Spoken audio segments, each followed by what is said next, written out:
Do you feel your salary just disappear? No matter how much you earn, your saving never seem enough.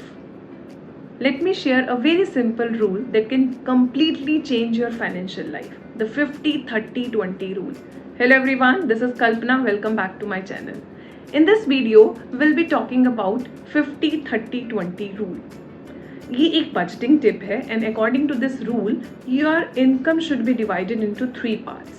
50, 30 and 20. So your 50% of income should go in your needs, जो भी आपकी essential expenses हैं. And 20% of your income should go in wants. And rest 20% should be saved. Let's talk about in detail. So I have told you that 50% of your income should go in needs. Needs mean जो भी आपकी ऐसी expenses है जो non negotiable हैं, जो unavoidable हैं, जो बहुत ही असेंशियल हैं, राइट. लाइक अगर मैं एग्जांपल लूँ, रेंट हो गया, EMIs हो गए, ग्रोसरीज हैं, बच्चों के स्कूल की फीस है ना. ये सारे एक्सपेंसेस ऐसे हैं जो अनअवॉइडेबल हैं. तो आपकी इनकम के 50% तक ये एक्सपेंसेस होने चाहिए. तो एक एग्जांपल लेते हैं. Let's suppose you are earning 1 lakh in a month. तो ये सारे एक्सपेंसेस का जो टोटल है ये आपके 50% से ज़्यादा नहीं होना चाहिए. मतलब कि इनका सम टोटल 50,000 ही हो सकता है. और अगर ये 50% से ज़्यादा है, लेट्स सपोज हाँ आपके ये सारे एक्सपेंसेस मिला के 50% से ऊपर जा रहे हैं, 50,000 से ऊपर जा रहे हैं, if you are earning 1 lakh in a month, तो फिर आपको अपने लाइफस्टाइल को रिव्यू करने की ज़रूरत है या फिर अपनी इनकम बढ़ाइए, है ना. लेकिन आपके ये एक्सपेंसेस आपकी इनकम के 50% से ज़्यादा नहीं हो सकते हैं. अब बात करते हैं 30% की. 30% आपकी इनकम का जाना चाहिए आपके वांट्स में. मतलब हम अपने लाइफस्टाइल को मेंटेन करने के लिए, अपनी फैमिली के साथ अच्छा टाइम स्पेंड करने के लिए जो एक्सपेंसेस करते हैं, लाइक हम डिनर के लिए जाते हैं या फिर हम मूवीज़ के लिए जाते हैं, शॉपिंग करते हैं, हमारे कुछ क्लब के मेंबरशिप हैं या फिर OTT की सब्सक्रिप्शंस हैं. इन सब का जो सम टोटल है ये 30% से ज़्यादा नहीं होना चाहिए. तो आप अगर 1 लाख रुपीज़ कमा रहे हैं तो ये सारे एक्सपेंसेस मिलाने के बाद it should be up to 30,000 rupees. और अगर in case it is more than 30,000 rupees, that means यहाँ पर भी रिव्यू करने की ज़रूरत है. Friends, let me tell you, although these expenses are very much important here to bring happiness in the family, to spend quality time with the family, लेकिन यहाँ पर एक चीज़ ध्यान रखने की ज़रूरत है कि ज़्यादातर लोग सेविंग्स और इन्वेस्टमेंट करने में fail because of this reason ही होते हैं, क्योंकि वो अपने इन एक्सपेंसेस को 30% से ज़्यादा कर जाते हैं. Now let's talk about rest of the 20%. आपकी इनकम का 20% which is now left, right, that should go into savings. आप सेविंग्स, इन्वेस्टमेंट जो भी करना चाहते हैं, बिकॉज आपको एक इमरजेंसी फंड क्रिएट करना है, आपके कुछ माइलस्टोन्स आने वाले हैं फ्यूचर में, आपके फ्यूचर गोल्स हैं, राइट. तो इन सब के लिए आपके पास एक कॉर्पस आपको क्रिएट करना है जिसके लिए आपको सेविंग्स करनी है.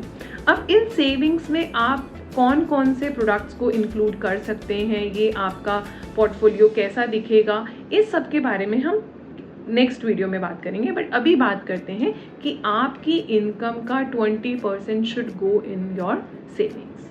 तो अगर आप 1 लाख रुपीज़ अर्न कर रहे हैं तो आपका 20,000 रुपीज़ एवरी मंथ आपको सेव करना है. ये जो हम 50-30-20 रूल की बात कर रहे हैं ये सबके ऊपर एप्लीकेबल है, चाहे आप सैलरीड हैं, चाहे बिजनेसमैन हैं, चाहे सेल्फ एम्प्लॉयड हैं, सबके ऊपर एप्लीकेबल है. और ये एक रूल नहीं है, ये एक हैबिट है. एंड ये वो हैबिट है जो हमें फॉर्म करनी पड़ेगी सो दैट हम अपने फाइनेंशियल प्लानिंग को स्ट्रॉन्ग कर पाएँ. अब मैं आपके साथ वो कॉमन मिस्टेक्स शेयर करूँगी जो ज़्यादातर लोग करते हैं.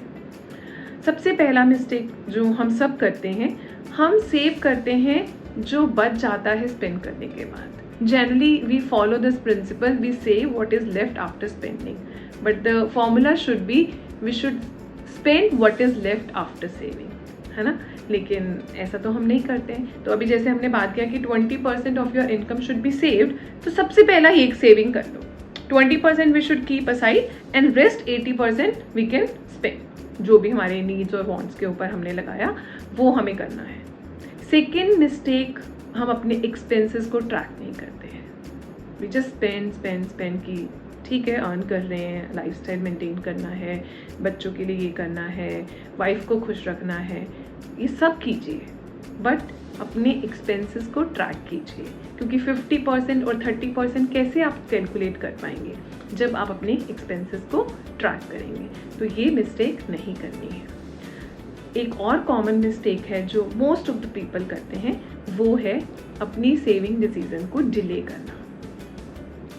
लेकिन हमने अपने पिछले वीडियो में भी बात किया था कि we can start even with a very small amount, but we should start from today और बी कंसिस्टेंट। जो भी स्टार्ट कर रहे हैं उसको कंसिस्टेंटली करते रहेंगे तो आई एम श्योर हम अपने फ्यूचर गोल्स को अचीव कर पाएंगे, अपने इमरजेंसी फंड को अच्छे से क्रिएट कर पाएंगे।